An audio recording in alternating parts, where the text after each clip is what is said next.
ধন্যবাদ তোমাকে। তুমি যদি না আসতে তাহলে আমি হয়তো বুঝতামই না যে তোমার কারণে আমার জীবনে অন্ধকার আলোতে পরিবর্তন হবে।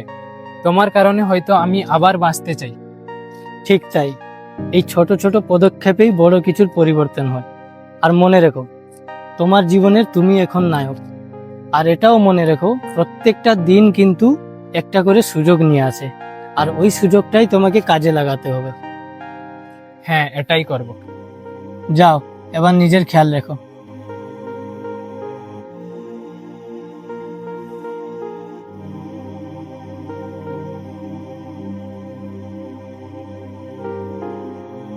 আমাদের জীবনে কিছু কিছু মুহূর্তে এমন আসে যে সময় আমরা নিজেকে শেষ করে দেওয়াটাই সমাধান মনে করি। শুধু ওই সময় একটা বিশ্বস্ত হাত থাকা দরকার যে তোমাকে ওই সিচুয়েশন থেকে বের করে আনবে, ঠিক যেমনটা আমার সাথে হয়।